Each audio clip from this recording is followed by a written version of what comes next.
Olá, sejam muito bem-vindos e bem-vindas ao Pod Compliance.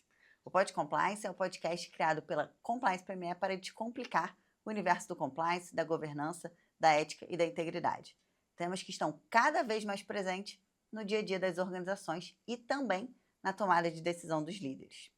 Eu sou Natália Gopfert, CEO da Compliance PME, professora, palestrante nas áreas de compliance, ética corporativa, gestão de riscos e integridade. E é um prazer enorme estar aqui com vocês em mais um episódio do Pod Compliance.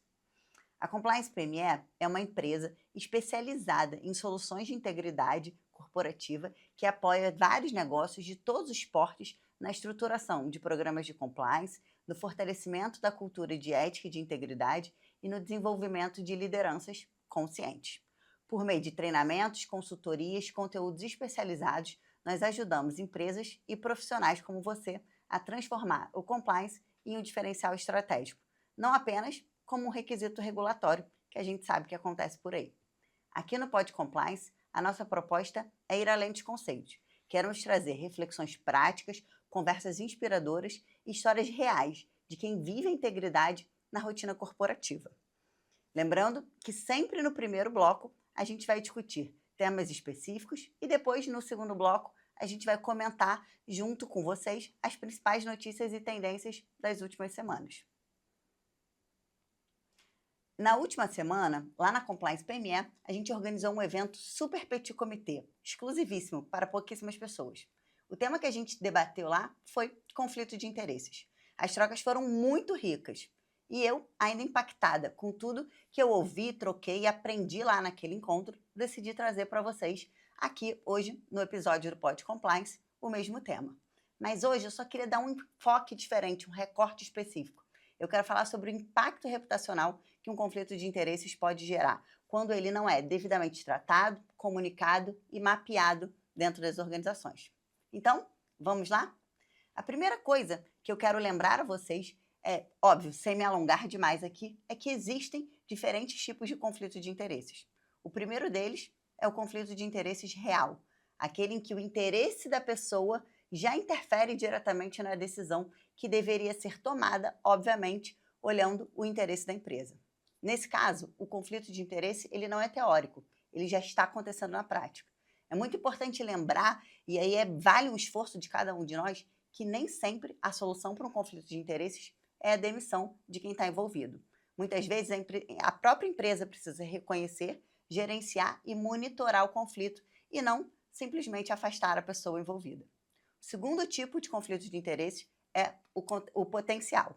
O conflito de interesse potencial ele ainda não se concretizou, mas existe uma chance real que ele aconteça no futuro. É aquele caso da pessoa que está prestes a assumir uma nova função, um novo projeto ou até mesmo ter um novo relacionamento profissional dentro da empresa, mas que isso pode, na prática, gerar interferência nos interesses pessoais, óbvio, em detrimento do interesse da empresa. O terceiro tipo de conflito de interesse é o aparente, e esse talvez seja o mais delicado, porque sempre tem uma intenção, nem sempre tem uma má intenção envolvida, né? A percepção do conflito é que está instaurada. Então, no mundo corporativo, essa percepção do conflito já diz muito. O próprio termo aparente, ele significa que não necessariamente está acontecendo.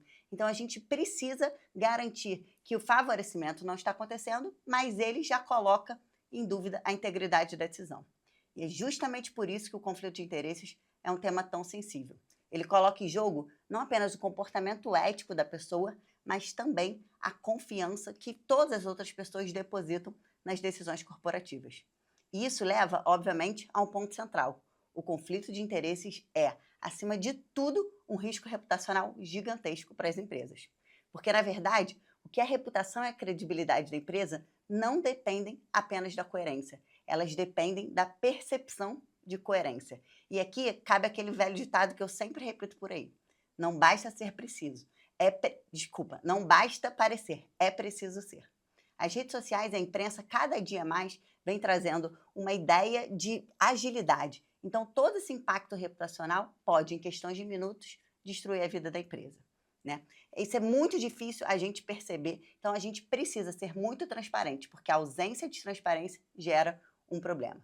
E é exatamente isso que a gente precisa evitar. né? A gente precisa ter, enquanto papel de compliance, evitar esse tipo de coisa. Precisa atuar, criando clareza e estrutura, porque é aí que começa. A gente precisa ter políticas bem escritas, simples, mas muito bem escritas, que expliquem claramente o que é um conflito de interesse no âmbito da empresa e também como as pessoas podem fazer para identificá-lo e declarar à empresa. Além disso, é fundamental que a gente tenha mecanismos práticos, como formulários de declaração, processos de análise e revisão periódica dessas declarações. Essas ferramentas vão permitir que os colaboradores declarem situações de conflito, sejam elas reais, potenciais ou aparentes, e que, na verdade, a empresa possa, a partir disso, agir de forma preventiva, antes que o problema efetivamente cresça. Outro ponto-chave nessa discussão é o aspecto educacional. Tem que falar de conflito de interesses e não pode ser um tabu esse tema. As pessoas precisam entender o conceito e as consequências, sobretudo se sentir confortável para declarar uma situação de conflito de interesse sem que haja retaliação. Muitos colaboradores deixam de reportar porque temem ser mal interpretados ou até mesmo demitidos. Isso é justamente o oposto de que uma cultura de integridade preza dentro da empresa. Por isso que a gente precisa treinar e educar. Abrir um espaço de diálogo é importante, tão importante quanto a gente ter as regras escritas no papel. Depois da primeira declaração, é muito importante que a empresa mantenha um processo contínuo e com revisões e atualizações periódicas dessas declarações. Conflitos de interesse podem surgir e desaparecer conforme as coisas mudam, as funções, os relacionamentos e os contextos, tanto pessoais quanto corporativos. E o mais importante de tudo talvez seja a liderança dar os exemplos. A cultura se constrói de cima para baixo também. Quem é que vai declarar um conflito se vê que o próprio gestor, que também é conflitado, não faz uma declaração? O comportamento da liderança define o tom ético de toda a organização. Inclusive, foi justamente nessa falta de exemplo que esteve nos casos recentes de desligamentos do CEO, como da Astronomer ou da Nestlé, que após descumprirem regras de conflito de interesses, acabaram sendo desligados. São exemplos de como a falta de transparência pode custar caro, não só em termos financeiros, mas em termos de reputação e governança. Por fim, não dá para deixar de mencionar a importância de canais seguros e confiáveis, onde as pessoas possam reportar as suas dúvidas e situações de potenciais conflitos. Esses canais eles são fundamentais para manter a transparência e a confiança interna, onde as pessoas consigam levar pelo canal o medo, a sua questão de conflito de interesses e possam ser tratados de forma justa e respeitosa. Então, em geral, conflito de interesses, antes de tudo, é a gente gerenciar a confiança e garantir credibilidade e reputação das empresas. A confiança, a gente sabe, é um dos ativos mais valiosos de qualquer empresa, mas também é um dos mais frágeis. E aí que a gente tem que ter o cuidado com conflitos de interesses. Agora, vamos começar o segundo bloco do Pod Compliance. Vamos comentar as notícias. Separei algumas notícias aqui para a gente bater um papo sobre tudo que a gente falou ainda no tema conflito de interesses. O primeiro deles, a primeira notícia que eu separei para a gente, foi uma notícia onde o título é Deloitte admite o uso de IA em relatório e terá que devolver valores ao cliente. O contexto dessa notícia é, recentemente, a Deloitte, uma grande consultoria, admitiu o uso de inteligência artificial na elaboração de relatórios entregues ao governo da Austrália. Documento que continha diversos erros e informações de origem não comprovada. Como resultado, a empresa devolveu $440 mil ao governo australiano, como reconhecimento de um trabalho que não atendeu os padrões esperados. O episódio veio à tona após um pesquisador da Universidade de Sydney apontar publicamente alucinações geradas pela inteligência artificial e questionar a confiabilidade do relatório. Aqui, queria tratar com vocês 2 pontos. O primeiro, obviamente, o impacto reputacional disso, já que a gente falou na primeira parte o impacto reputacional nos conflitos de interesse, agora eu vou trazer o impacto reputacional de uma notícia dessa. É óbvio, esse caso aqui ele exemplifica de forma muito clara o impacto reputacional de uma decisão que foi tomada, no caso, o uso da inteligência artificial, na própria Deloitte. É óbvio que a Deloitte, uma empresa grande, uma Big Four como é, esses $440 mil faz nem cosquinha para ela, Então, o impacto financeiro aqui não é o que está em jogo. O que está em jogo aqui, definitivamente, é o impacto reputacional. É como, ao admitir isso, a credibilidade da empresa fica manchada, não fica bem colocada, né? Por quê? A opinião pública, enfim, os outros clientes, a sociedade, a partir dessa situação, começa a questionar todo o histórico de relatórios da empresa, o histórico das entregas da Deloitte. E, obviamente, isso no mundo onde a confiança faz muito sentido, ainda mais para essas empresas de auditoria, que precisam de uma credibilidade, isso acaba desbancando a alta credibilidade dessas empresas. Então, é obviamente um impacto reputacional gigante. Um outro ponto que eu queria destacar aqui, que a gente também falou no último episódio do Pod Compliance, se você não assistiu, corre lá para ouvir e assistir a gente, que é o uso irregular da inteligência artificial. No último Pod Compliance, a gente tratou aqui alguns temas relacionados a impactos e riscos para as grandes empresas, e um dos riscos que estavam mapeados ali como alto risco para as empresas nesse próximo ciclo de 2026, era o uso irregular das inteligências artificiais. Então, o que a gente precisa aqui, obviamente, é ter um cuidado ao utilizar essa inteligência artificial dentro das nossas empresas. A gente precisa ter política que oriente e respalde o uso. Como que as pessoas podem utilizar, como que isso precisa ser verificado depois de utilizado. Então, não utilizar isso como uma fonte primária, necessita de checagem depois. Então, exatamente o uso irregular dessa inteligência artificial levou a Deloitte a essa situação. Então, não é que você não possa utilizar inteligência artificial dentro da sua empresa, mas você precisa ter regras para isso. Então, tenha uma política de inteligência artificial para utilizar dentro da sua empresa, que aí vai garantir um bom uso, uma boa entrega e melhores entregas para os seus clientes.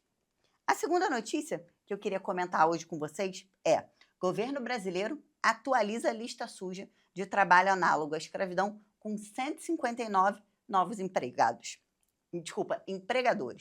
É uma notícia que saiu na agência do governo brasileiro e a contextualização dessa notícia, para quem ainda não viu, é: o Ministério do Trabalho e Emprego divulgou recentemente a nova edição da chamada lista suja.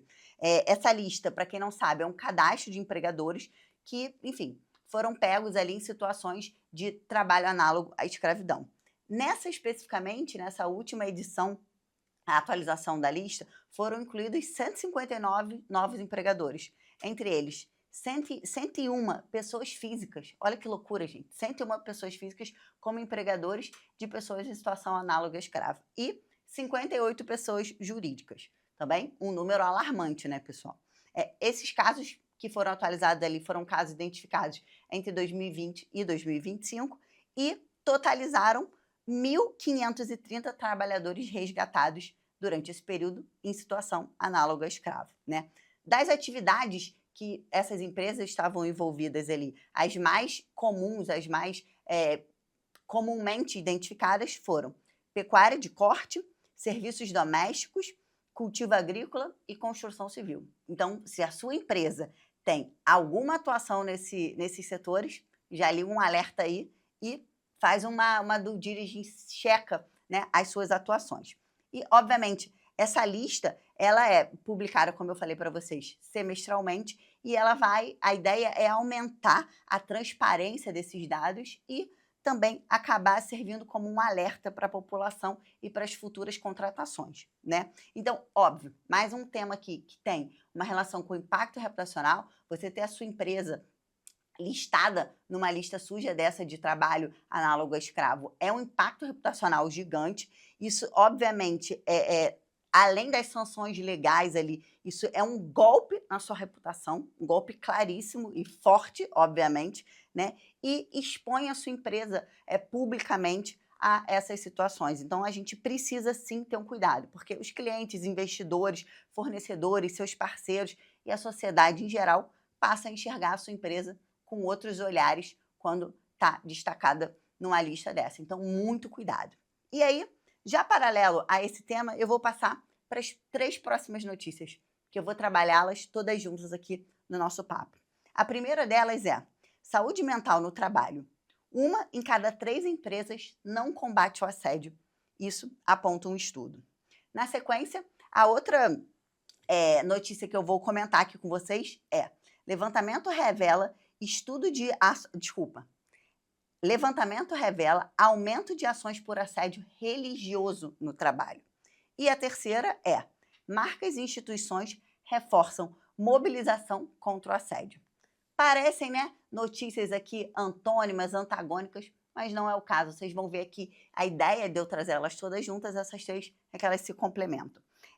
Na primeira notícia, a gente percebe ali um estudo que mostra que 1 em cada 3 empresas do Brasil não possui políticas contra o assédio e tem muitas lideranças também não preparadas para lidar com esses temas, né, de riscos psicossociais, estresse, ansiedade, tudo isso. As empresas não têm, é comum que as empresas não tenham políticas e não tenham líderes funcionando e trabalhando para o bem social da empresa. E, nesse caso, a pesquisa que ela indica um aumento dessas queixas dentro da organização e uma crença de que o assédio é muito forte no ambiente de trabalho. E aqui não dá para falar que é só uma crença, né? A gente que vive no dia a dia das empresas, a gente aqui pela Compliance PME, que atende inúmeras empresas, a gente sabe que isso efetivamente não só vem crescendo, mas as pessoas vêm se sentindo cada vez mais à vontade de apontar esses casos quando acontecem dentro da empresa. E a segunda notícia, ela traz a questão do levantamento do número de assédios, né, do aumento, desculpa, do número de assédios religiosos. Isso aqui é algo muito importante. Essa notícia, ela traz a informação que há um aumento de casos de assédio religioso e aí, obviamente, ela elenca quais são as religiões que têm sofrido o maior número de ataques. E aí são as religiões de matriz africana. Então, a gente precisa ter um cuidado. A gente, enquanto empresa, enquanto uma representação social ali, a gente precisa também letrar e educar os nossos colaboradores e ter um cuidado muito grande nessas tratativas. É muito importante.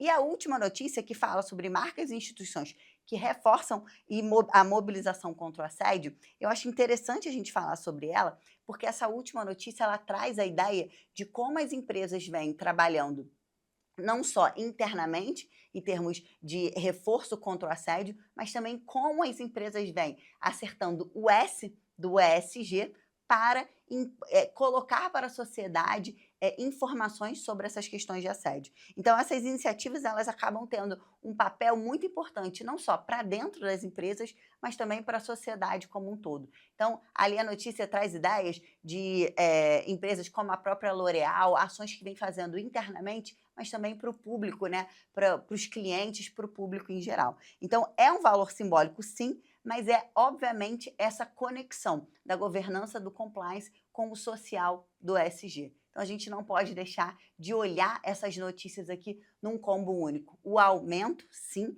de alguns casos, e em especial dos casos de assédio religioso, mas também sucesso de algumas empresas que vêm trabalhando com esses temas e reforçando a importância de esses temas serem tratados não só internamente na empresa, mas também para o público em geral e os clientes das empresas, tá bom?